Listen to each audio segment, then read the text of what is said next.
Et en même temps, avec vous, François Ruffin, plusieurs casquettes, plusieurs vies. D'abord, vous avez commencé par être journaliste, mais un journaliste en colère. Vous êtes souvent en colère, François Ruffin, en colère contre les autres journalistes, contre la façon de faire du journalisme. En sortant d'ailleurs d'école de journalisme, vous avez publié votre premier livre. Ça s'appelait « Les petits soldats du journalisme ». C'était en 2003, avant de créer votre propre journal, au fond que vous aviez déjà commencé à initier en 1999 et qui vit toujours aujourd'hui, qui est le journal Fakir. Et puis vous êtes aussi réalisateur de Merci Patron, que vous avez publié, réalisé en 2015, qui est sorti en 2016, qui a reçu le César du meilleur documentaire. Je voudrais qu'on se souvienne avec cette bande-annonce. Bonjour, on aurait voulu monter à l'étage de LVMH, s'il vous plaît. Alors, accrochez. Qu'est-ce qu'il va chercher à faire, Robin des Bois? Prendre l'argent et pour le donner aux pauvres.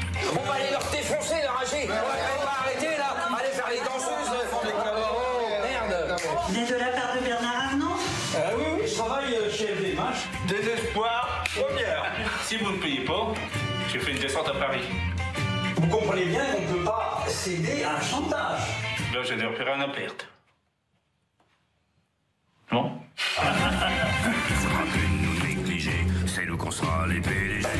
Le combat des salariés contre le grand patron Bernard Arnault. Grand succès dans les salles. Et puis, Nuit debout parce que vous avez été considéré comme l'un des instigateurs de ce qui est devenu ce mouvement qui, pendant plusieurs semaines, longues semaines, s'est installé sur la place de la République et puis un peu partout sur les places de France. Nuit debout, où vous avez d'ailleurs souvent pris la parole. Et puis aujourd'hui, bien, vous êtes député, presque rangé des voitures, on dirait. Député affilié à la France Insoumise. Et c'est là, désormais, que se tiennent vos combats. On reviendra dans un instant sur l'efficacité ou non, justement, de ce siège de député.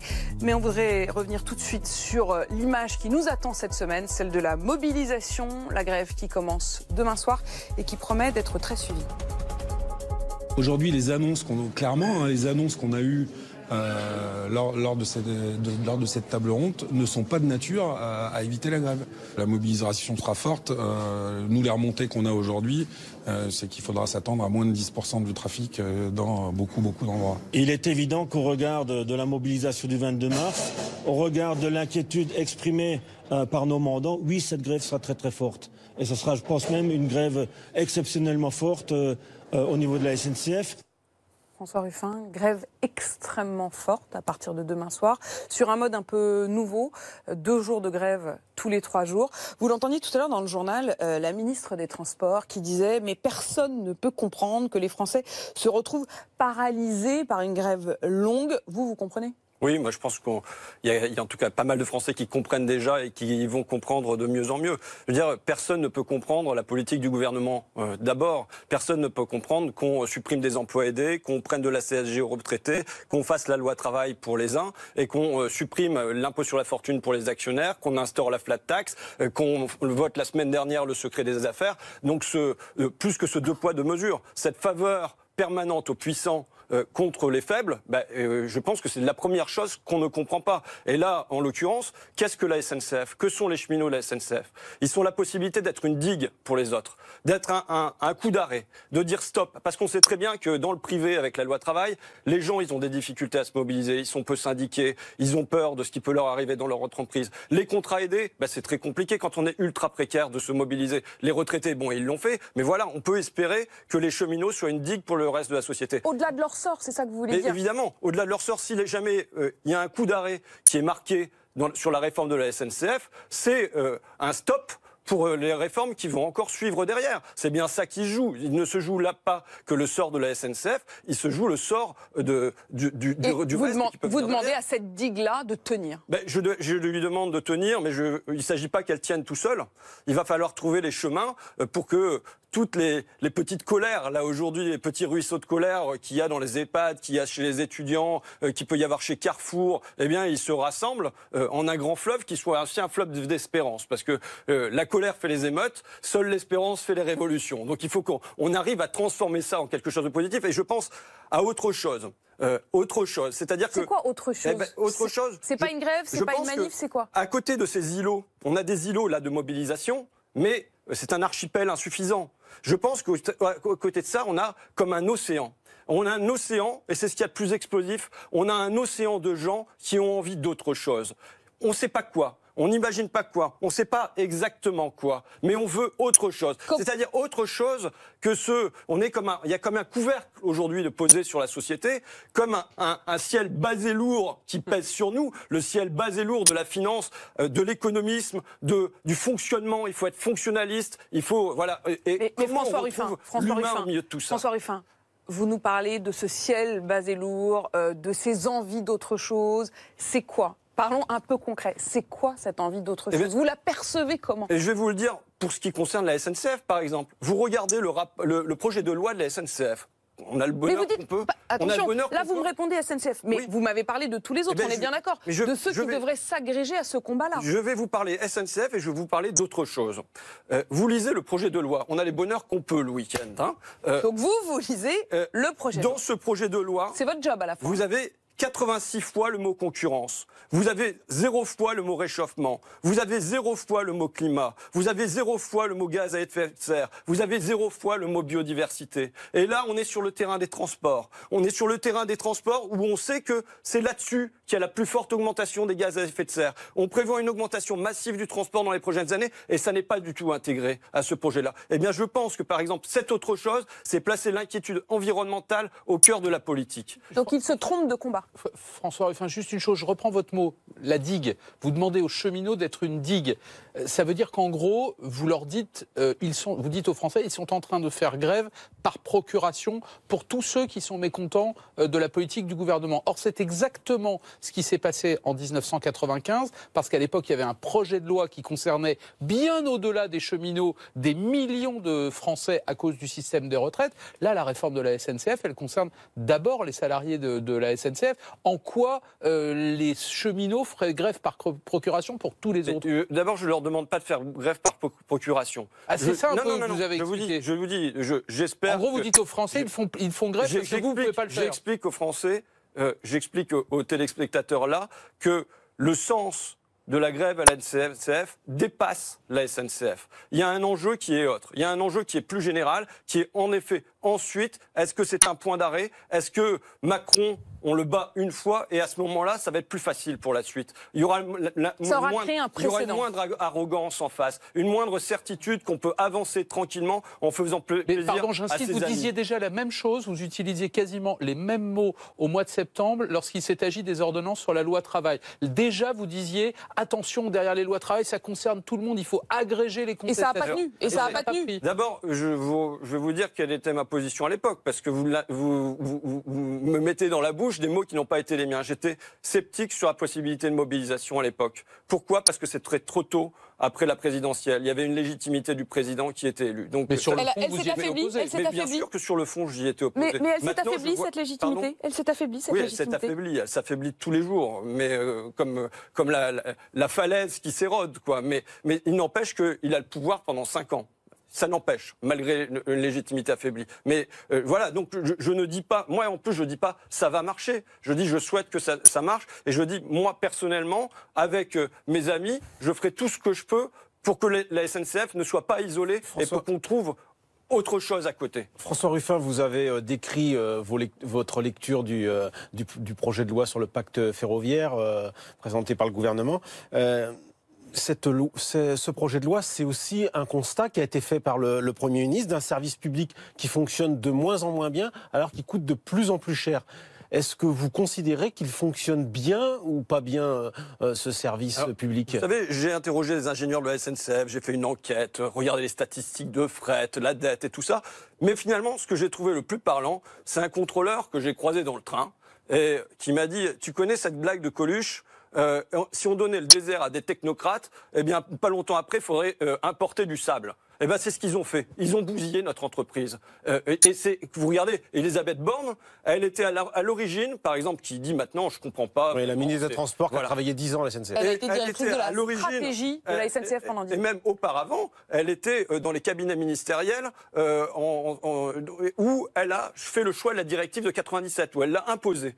Que s'est-il passé avec la directive de 97? C'était le démembrement de la SNCF, c'était l'explosion de la dette et c'était la division par 2 du fret ferroviaire. C'est une catastrophe écologique. Mais comment aujourd'hui, et je prolonge la question de Bruno, en gros, effectivement, Elisabeth Borne, elle le disait tout à l'heure, on l'entendait dans le sujet. C'est son échec d'abord, la SNCF. Le monde change, mais elle disait, le monde change, la SNCF doit changer. Est-ce que vous dites, il faut quand même changer des choses à la SNCF, sans doute évidemment pas du tout comme le fait le gouvernement, mais qu'est-ce que vous proposeriez si vous n'étiez pas dans l'opposition, mais au pouvoir? Bien sûr, je veux dire, évidemment qu'il faut changer des choses à la SNCF. Vous savez, moi, j'ai eu 41 000 km de train, je dois être l'un des recordman. Donc la SNCF, je l'ai vu. Vous feriez quoi? Moi, ce que je ferais, d'abord, il faut que le rail ne soit plus payé par la SNCF. C'est une aberration.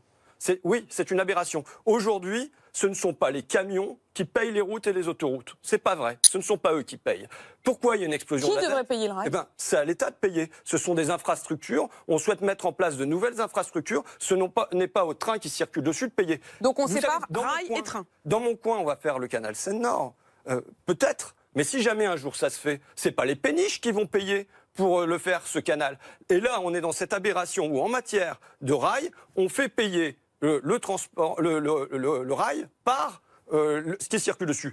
Et la deuxième chose que je ferai, c'est ce que j'appelle une politique de classe en matière de transport. Je suis arrivé ici, là, dans vos locaux de BFM, et vous avez un espèce de bandeau qui, à l'entrée, diffuse les informations. Ça nous annonçait quoi ? Ça nous annonçait le remboursement des billets de TGV sera assuré sans problème pour vous. Mais pourquoi on nous parle spécifiquement du TGV ?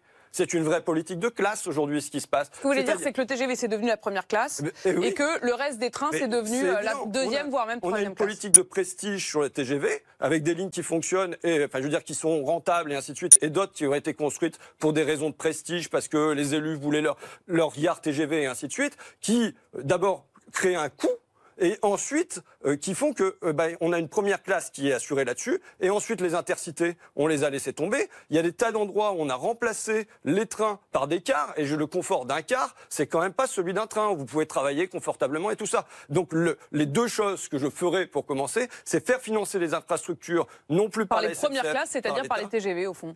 Pardon ? Et de faire porter le coup sur ce que vous appelez désormais les premières classes, qui ne disent pas leur nom. Il ne s'agit pas de faire porter le coup, il s'agit de dire qu'on réoriente la politique de transport, on cesse d'en faire plus pour le TGV, et on a à l'œil ce qui se passe sur les intercités. Si j'ai bien compris, c'est dans le projet du gouvernement. C'est pas si j'ai bien compris. En tout cas, il n'y a pas de projet de développement. Il y a une enveloppe financière qui a été débloquée par le Premier ministre. Il y a juste dire, on arrête de faire des infrastructures sur le TGV. Oui, mais pour l'instant, il n'y a rien là. Mais ça ne veut pas dire forcément pour vous développer les autres. Dans mon coin, c'est concrètement l'abandon de la ligne Abbeville-Le Tréport. Voilà.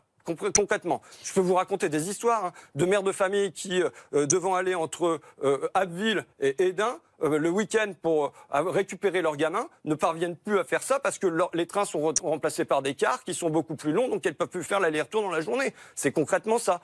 Comment on rend service aux gens? Ça devait être au cœur du problème. Plutôt que d'avoir 86 fois le mot concurrence, la question qui devrait être posée, c'est comment on rend service aux gens, comment on détruit le moins possible l'environnement.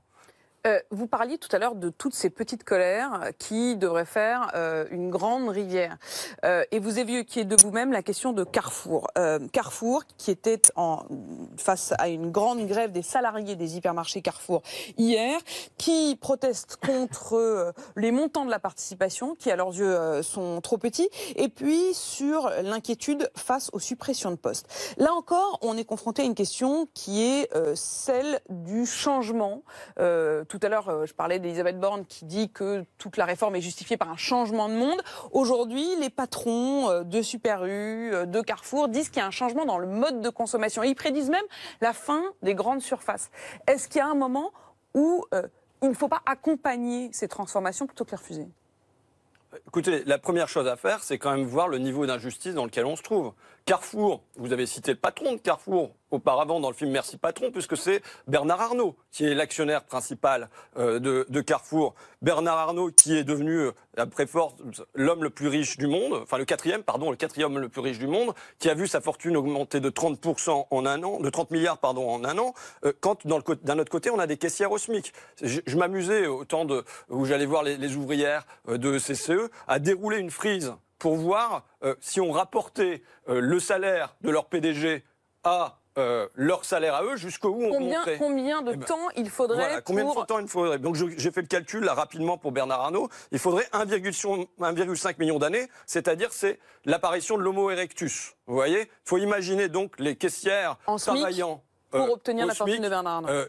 Avec leur participation et tout ça, pour obtenir une année, travaillant depuis l'âge des cavernes jusqu'à aujourd'hui, pour obtenir une année de salaire de Bernard Arnault. Et c'est à elle la double injustice. C'est que non seulement elle gagne ça par rapport à lui, mais c'est à elle qu'on vient dire qu'elle gagne trop. Et qu'elles, il faut les licencier, qu'elles, elles doivent se reformer, être plus compétitives sur le marché. Enfin, vous voyez, à un moment, alors qu'elles acceptent déjà des temps partiels contraints. Pardonnez-moi, c'est très important. Vous mettez le doigt sur quelque chose, me semble-t-il, de très important. Il y a des dizaines, des centaines de métiers qui, dans les 10, 15, 20 ans, vont disparaître. Et donc, la formation, changer de vie, changer de formation professionnelle, changer de carrière, ça va être indispensable. Indispensable. Et j'imagine que vous en êtes conscient. Ça concerne, entre autres, les gens de la grande distribution.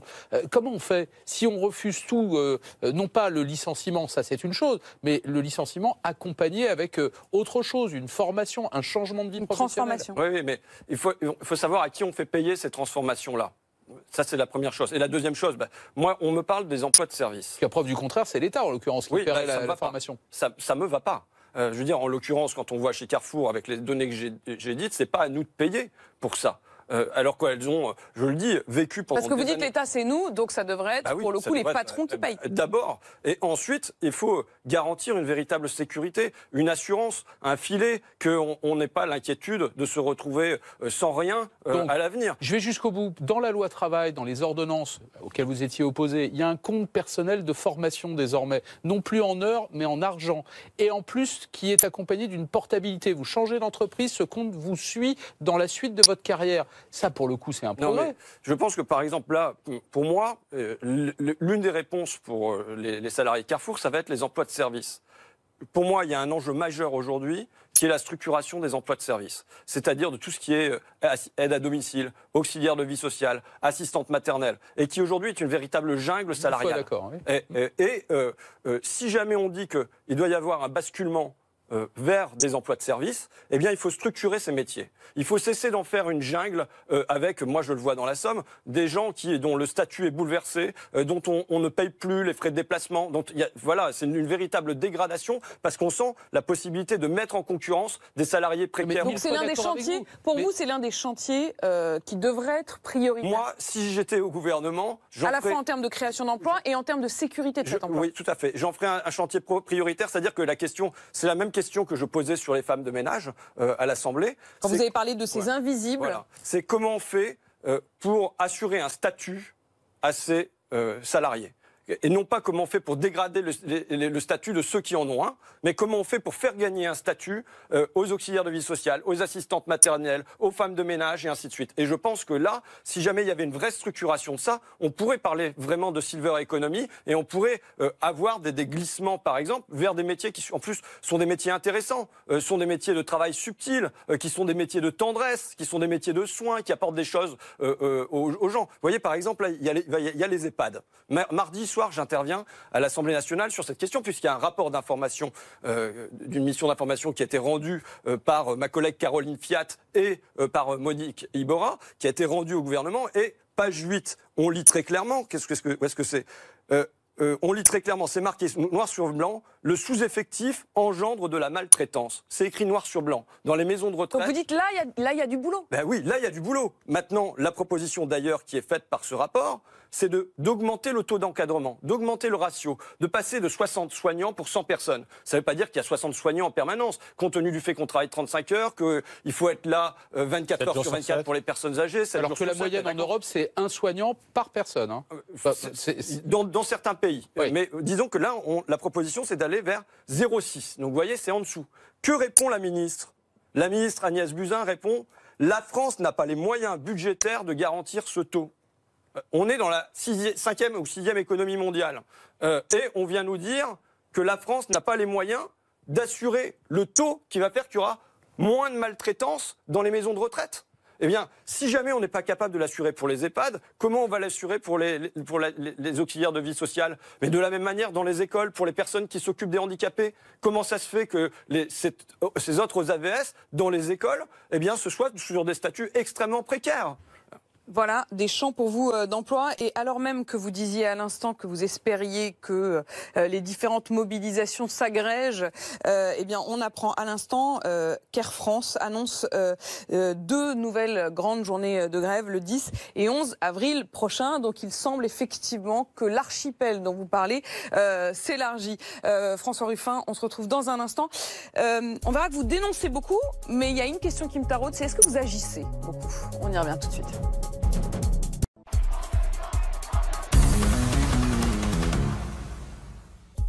François Ruffin est avec nous pour ce Et en même temps. Et justement, est-ce que vous n'êtes pas un peu et en même temps journaliste comme vous l'avez été, et en même temps dénonciateur comme dans le documentaire, et en même temps député? Je voudrais juste qu'on voit ce que c'est que le style Ruffin à l'Assemblée, dans l'hémicycle, depuis le début de ce quinquennat. Pardon? S'il vous plaît. Dans les usages, ok. Bon, vous êtes la ministre des Sports, mais vous ne nous avez parlé que de compétitivité, de part de marché, d'attractivité, avec un raisonnement de trader. Je voudrais vous en parler autrement, humainement. Délaissez un instant les belles paroles. Ne me répondez même pas un mot, pas une phrase. Je n'en serai pas outré. Faites simplement un geste. Sortez le carnet de chèques. Merci. François Ruffin, vous savez dénoncer, vous savez exprimer vos colères. Est-ce que vous avez le sentiment aujourd'hui que vous réussissez à agir? Oui, il y a un découragement qui est évident. Quand sur le moindre amendement, on se retrouve face à un mur, quand on se lève le matin pour aller de défaite en défaite, même pour changer un y compris en ou, quand on se retrouve enfermé dans cette Assemblée nationale et qu'on a l'impression d'étouffer, quand on est là face à une chambre d'enregistrement des désirs du président, il y a quelque chose qui provoque de l'abattement. C'est indéniable, quoi. Il y a des moments où vous vous demandez un peu ce que vous faites là? Bah, écoutez, moi, très sincèrement, j'ai décidé de démissionner, quoi. Ah, de démissionner? Ouais, j'ai décidé d'arrêter. De démissionner? Oui, voilà, au mois de juin, je passe à autre chose, quoi. Vous arrêtez? On sent même une certaine émotion quand forcément. vous êtes en train de me le dire. Je vois votre regard que les téléspectateurs ne voient pas forcément, mais... Vous avez parlé? Vous jetez l'éponge, vous arrêtez? Poisson d'avril. Ah, d'accord. Mais vous savez bien jouer. Alors attention, moi je m'arrête là un instant parce que justement, non, mais ça prouve, que vous savez très bien jouer la comédie, François Ruffin. Bien sûr. Est-ce que tout cela, globalement, c'est pas une comédie? Tout cela? Ouais. Non, vous savez, il y a des bagarres qui sont faites avec conviction et je peux vous dire que je suis bien convaincu que pendant encore 4 ans, je serai là à l'Assemblée et devant l'Élysée et avec les gens à la tribune de l'Assemblée comme vous m'y avez vu, mais en commission pour défendre le moindre amendement et dans la rue avec les cheminots et dans la rue avec les EHPAD et dans la rue avec les cartes. Mais il y a une chose qui n'est pas un poisson d'avril, c'est la question très sérieuse sur votre efficacité.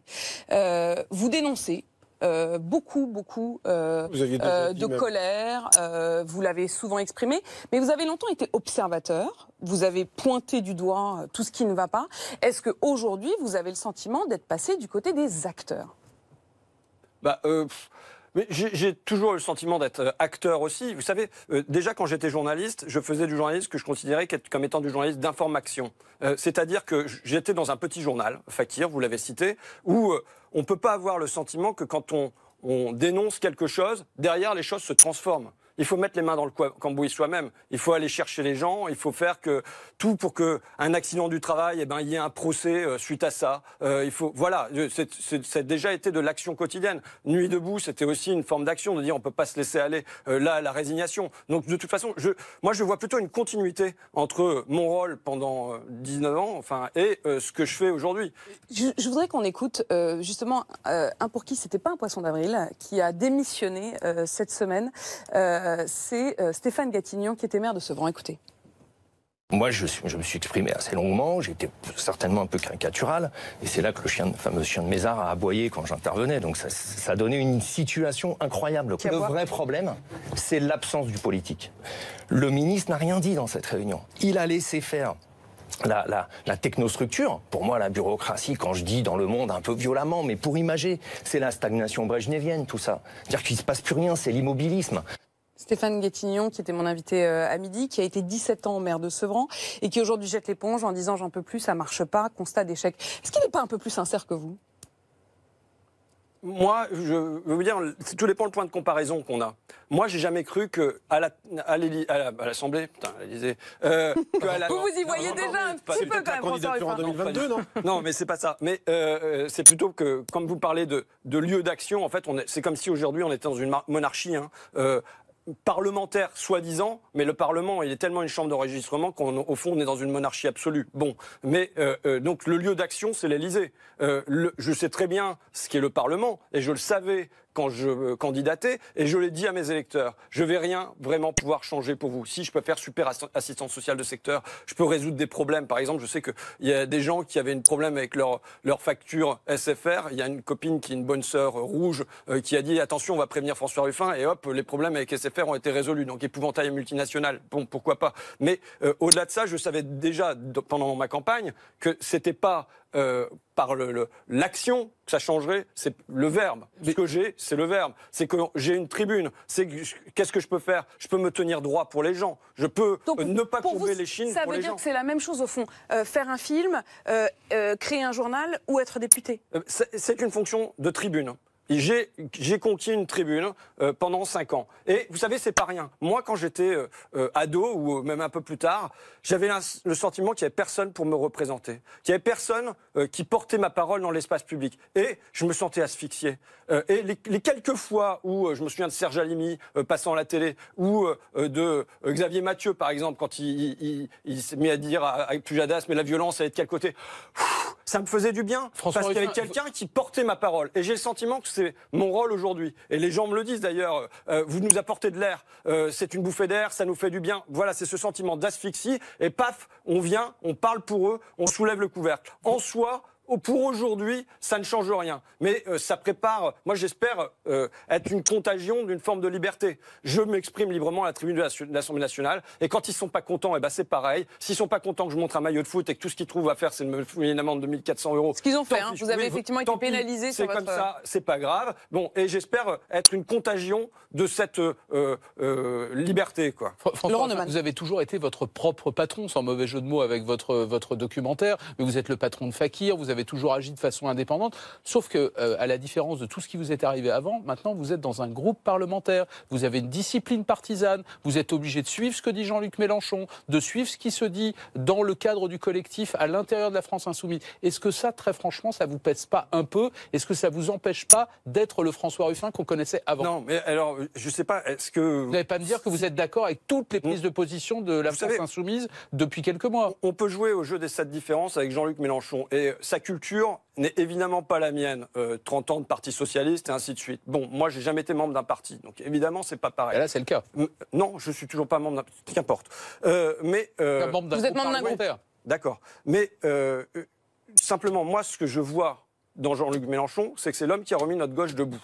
Il ne serait pas là, notre gauche, elle serait atomisée entre les restes débris du Parti Socialiste et l'atomisation de l'extrême gauche. Là, on a une gauche debout et debout sur 2 jambes. Donc la discipline partisane, ça vous va très bien. Je vous réponds après. Et debout sur 2 jambes qui sont les miennes, le rouge et le vert, le social et l'écologie. Donc ça nous fait quand même une base de travail commune qui, moi, me pose pas de problème pour être un compagnon de route. Et maintenant, je vais vous dire, à ma grande surprise, parce que je suis rentré là-dedans avec beaucoup de méfiance. Comme j'étais rentré à la bas si j'y suis de Daniel Mermet avec beaucoup de méfiance, compte tenu des tempéraments explosifs qui nous étaient décrits chez l'un comme chez l'autre.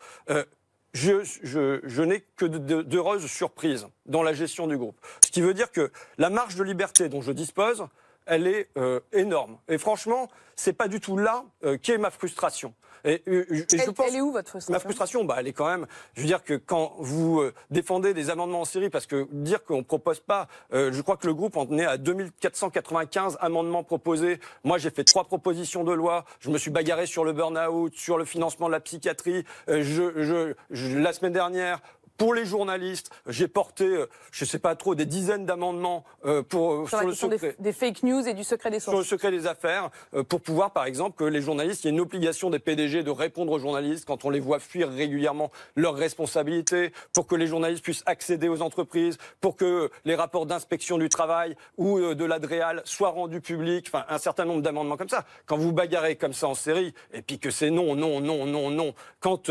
ça, c'est la loi du scrutin législatif. Oui, vous êtes un groupe minoritaire. Tant que vous n'êtes pas dans la majorité, en tout cas, François Ruffin, il faudra vous y plier. Vous savez, il y a quelque chose quand même qui est, à un moment, la fonction. Je savais que c'était pesant, la fonction. Ce que je veux dire, c'est, vous avez des gens à la buvette, ils sont sympas, ils discutent avec vous, c'est cool, comme ça, on a des points d'accord, des points de désaccord, et boum, vous rentrez dans l'hémicycle, et machin se fige, quoi. Et ça, moi, j'y arrive pas comme ça. François Ruffin, vous aviez, dans votre tribune, comme vous dites, parce qu'il y a une part aussi de symbole, vous avez dit, moi, je vais ne prendre que le SMIC. Je serai un député SMICard. D'abord, est-ce qu'aujourd'hui, c'est le cas? Oui, c'est le cas, mais je m'en Donc fiche. la différence, vous faites quoi? Vous la reversez aux associations? Je fais 3 chèques de 1 000 euros tous les mois à des associations, donc ça me laisse de quoi avoir le SMIC, plus ce qui va m'être prélevé en impôt sur le revenu, parce que je vais quand même être imposé. Mais vous vivez du SMIC ou vous touchez le SMIC? Non, parce que vous avez quand même d'autres revenus. Non, bah oui, j'ai d'autres revenus. Votre film, Fakir. Non, Fakir, je suis pas payé, je l'ai pas été, je suis bénévole à Fakir depuis des années. En revanche, j'ai touché de l'argent sur le film, et je peux pas nier que ça soit une trésorerie dans laquelle je puise régulièrement. Parce que moi, Parce que le SMIC, ça suffit pas. Ben oui, parce que le SMIC, ça suffit pas. Vous savez, moi, j'ai dit, je me mets au SMIC, mais tout de suite, je demande à ce que le SMIC il soit relevé à 1 500 euros. Donc, je sais bien que la difficulté qu'il y a à vivre avec des petits revenus comme ça, et ça vaut pour moi comme pour d'autres, alors que je suis propriétaire de ma maison. Ce qui n'est pas le cas de plein de gens. Oui, que donc vous n'avez pas à payer pour votre logement, vous n'avez pas à payer pour vos transports, puisque vous êtes député. Non, mais moi, j'ai pas de souci, si vous voulez, vraiment. J'ai aucun souci. Le problème n'est pas là. Le problème, c'est qu'est-ce que j'apporte aux gens. Vous savez, de toute façon, même pour plein de gens, c'est pas... le burn-out, par exemple, c'est pas seulement le surmenage. C'est un moment quel est le sens de son travail. Moi, je m'interroge sur le sens de mon travail de parlementaire. Mais je pense que, par exemple, les cheminots, s'ils se mobilisent, c'est pas seulement sur les questions de statut, c'est sur quel est le sens de leur travail, quand une bonne partie de leur travail, c'est d'annoncer que les trains sont en retard régulièrement, qu'il n'y a pas de locomotive, que le matériel n'est pas bon. Les gens dans les EHPAD, ils sont pas bien, mais c'est pas seulement pour des questions de revenus, c'est pas seulement pour des questions de course, de surmenage, c'est parce que le sens de leur métier, qui est d'humain, qui est de soigner, eh ben pour eux, il disparaît. Et vous dites, François Ruffin, je m'interroge sur mon travail. Alors bien sûr, c'était un poisson d'avril, mais est-ce que, en vrai de vrai, ça vous a pas quand même parfois traversé l'esprit? Si, ça m'a traversé l'esprit, bien sûr. De toute façon, vous savez, moi, je suis fait de plein d'états d'âme. Donc, c'est des montagnes russes, ça, c'est clair. Donc, bien sûr que ça m'a traversé l'esprit. Maintenant, je sens quand même ce que j'apporte aux gens. Et vous savez, c'est le point de comparaison. Bon, Stéphane Gatignon, il est maire, il se dit, putain, pardon, j'ai pas... Je pense qu'il se le dit comme ça, en ces termes-là, donc n'ayez crainte. J'ai pas un rond, qu'est-ce que je vais faire? Et puis l'autre qui fait ses beaux discours en disant que les banlieues, c'est vachement essentiel et tout ça. Moi, je pars pas de là. Moi, mon point de départ, c'est quoi? C'est un petit journal où quand je m'exprime, tout le monde s'en fout. Et maintenant, je fais une vidéo où je parle des femmes de ménage, parce que j'ai toujours, je veux dire, et elle est regardée. Je porte depuis des années, et ça dépasse les 12 millions de vues sur Facebook. Bon, bah voilà. Alors les gens, ils regardent pas pendant. Mais de ce point de vue-là, ça veut dire que la tribune, en tout cas, c'est une tribune elle qui fonctionne. Efficace. Et je pense que c'est une tribune qui. Et on le voit encore, puisque vous êtes notre invité de ce dimanche soir. C'est l'heure de regarder dans le rétro. Isabelle Pincé, pour ce C'est pour aujourd'hui ou pour demain, s'est intéressée à ce qui se passe dans la cour des Invalides, tristement devenue récurrente dans notre actualité mémorielle.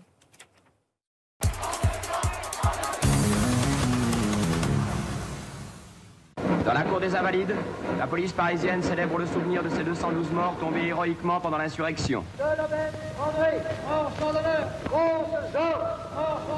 Alain Mimoun, nous vous faisons officier de la Légion d'honneur.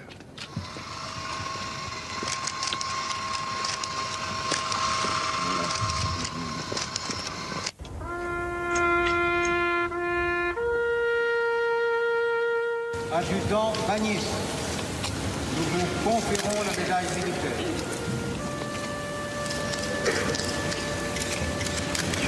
Et nous les Africains qui revenons venant des colonies pour sauver la base, nous avons tout quitté. Les harkis ne sauraient demeurer les oubliés d'une histoire enfouie.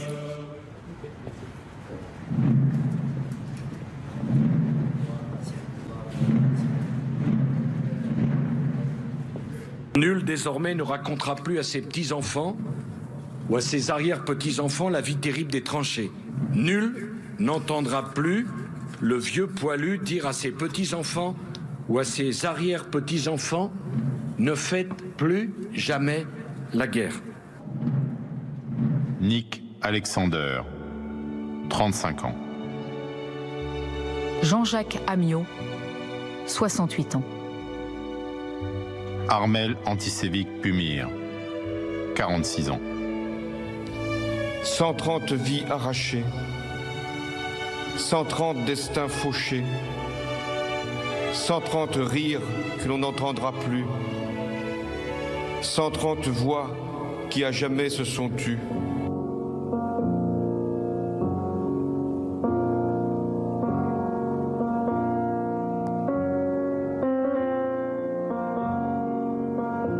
Et il avait juré de faire corps avec un idéal plus grand et plus haut. Et cet idéal, c'était le service de la France.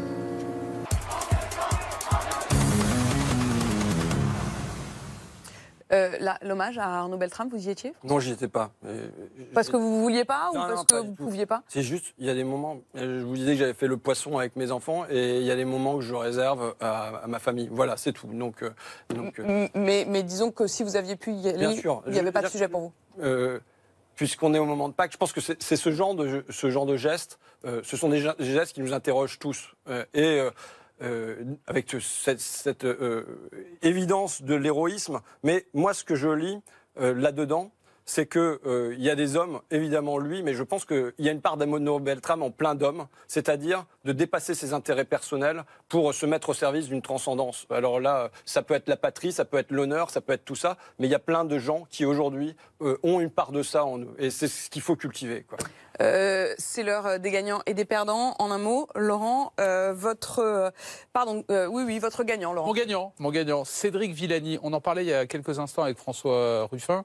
Il a remis cette semaine un rapport sur l'intelligence artificielle. C'est absolument passionnant. Il propose plein de mesures, notamment le doublement du salaire des chercheurs débutants, pour les garder chez nous, parce qu'ils sont tous en train de partir. Multiplier par 3 le nombre de chômeurs à former sur 3 ans.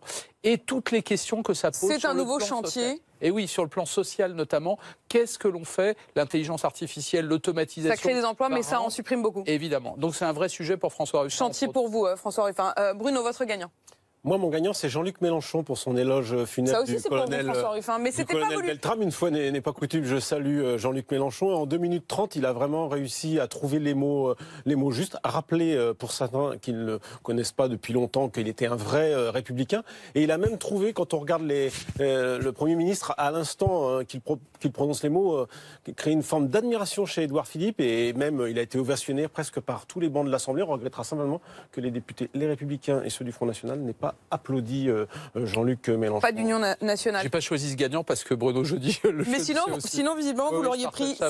C'est qui votre perdant? Le perdant, c'est forcément, j'allais dire, hélas, Nicolas Sarkozy, renvoyé en correctionnel dans l'affaire des écoutes, dite Paul Bismuth, le dossier Paul Bismuth, et mis en examen dans l'affaire d'un supposé financement illégal de sa campagne en 2007 par des fonds publics libyens. Et une question que je me pose, est-ce que Nicolas Sarkozy, comme d'autres d'ailleurs, a raison de se défendre devant l'opinion publique? Est-ce que c'est les Français qu'il doit convaincre ou les juges? C'est une vraie question. La question justement de l'opinion publique et encore une fois de la question de la tribune et de l'auditoire. Bruno, votre perdant de la semaine? Moi, mon perdant, c'est le président du CRIF, organisateur de la Marche Blanche, mercredi après-midi, juste après l'hommage au colonel Beltrame. Et c'était une marche qui était ouverte à tous les Français et il a commencé par exclure 2 présidents de parti et qui ont engrangé beaucoup de millions de voix l'année dernière. On peut penser ce qu'on veut, le Front National et le France Insoumise de Jean-Luc Mélenchon, les renvoyant dos à dos. Il a fait une faute politique solidarité qu'il a failli transformer cette marche blanche en une manifestation qui aurait pu dégénérer. Ces gagnants et ces perdants auraient pu être les vôtres finalement, François Ruffin. Oui, je pense, ouais. Vous voyez. Merci d'avoir été notre invité ce soir. C'est la fin de ce Et en même temps, mais l'info continue bien sûr sur BFM TV.